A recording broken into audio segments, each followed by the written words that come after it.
छोटू, plant का delivery हो गया था? जी जी मालिक। ये कौन है?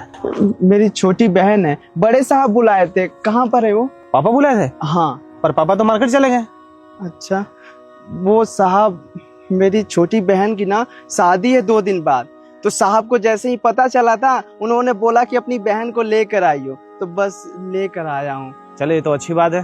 बहन का शादी कर रहा है, बताया नहीं हमें शादी हो रही तुम्हारी बहन का? साहब आप तो थे ही नहीं, पर बड़े साहब को बताए थे हम। आप भी जरूर आइएगा, हमें अच्छा लगेगा साहब। अरे बिल्कुल आएंगे, तुम्हारा घर भी तो मेरे घर जैसा है ना। शादी की तैयारी हो गई सारी? जी साहब, सब तैयारी हो गई है, बस कल जाना है रजिस्ट्री कराने, उसके बाद अच्छे से शादी कर देंगे। क्या रजिस्टर कराने? खेत साहब बेच रहे हैं वो बहन की शादी के लिए, पैसे नहीं है इसलिए। पैसे नहीं है? हाँ खेत क्यों बेच रहा है भाई? साहब, एक ही बहन है, हम चाहते हैं धूमधाम से शादी करा दें, और आप तो जानते हैं ना बाबूजी अब काम नहीं कर पाते हैं, घर की सारी जिम्मेदारी मेरे ऊपर आ गई है और मेरे पास इतने पैसे नहीं है। हम सोच रहे हैं कि जमीन बेचकर बहन की शादी करा दें, ये हमेशा खुश रहे बस। साहब, बड़े घर में शादी कर रहे हैं और लड़के वाले दहेज मांग रहे हैं। दहेज क्यों मांग रहे हैं भाई?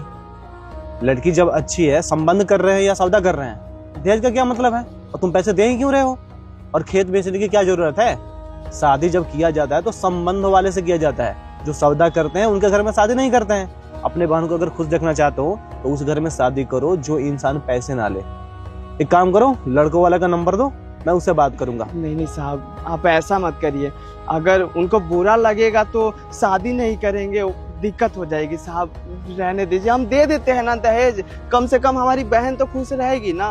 अरे तू बढ़ावा दे रहा है उन जैसे लोगों का, जो लोग दहेज प्रथा को आगे बढ़ा के लेके जाते हैं। जब पैसे देने से मना करेगा तभी तो मांगना मुंह बंद करेंगे ना। पैसे क्यों दे रहा है भाई तू? पर साहब, शादी ना कट जाए, हम बहुत डर रहे हैं साहब। अच्छा, तुम्हें डरने की जरूरत नहीं है, मैं पापा को बोल दूंगा कि वो जाके बात कर लेंगे। और रहा बात पैसे की, तो तुम्हारे बहन की शादी में जितने भी पैसे लगेंगे वो हमारे घर से दिया जाएगा। मैं पापा को बोल दूंगा, वो पैसे देंगे तुम्हें। और एक काम कर, ये पैसे पकड़ और अपने बहन के लिए कपड़े और गहने दिला देना, और बाकी शादी का जो भी खर्च होगा वो हम लोग देख लेंगे। तुम्हें अपनी जमीन बेचने की जरूरत नहीं है, समझा तू? पकड़े। नहीं साहब, इतने पैसे हम नहीं रख सकते। हम आपको पैसे कैसे चुका पाएंगे? हमारे पास इतने पैसे कभी होंगे ही नहीं साहब। रहने दीजिए, वो तो बड़े साहब बुलाए थे तो हम आ गए, पैसे नहीं चाहिए साहब। पापा ने ही बुलाया पैसे देने के लिए, मार्केट जा रहे थे वो, और वो अपने काम के लिए नहीं गए हैं, तुम्हारे बहन के लिए ही कपड़े लाने गए हैं और गहने लाने गए हैं। ठीक है, ये पकड़, और जो भी चीज दिलाना है इसको ले आकर दिला दे, और तुम्हारे बहन का जो भी खर्च होगा शादी में ना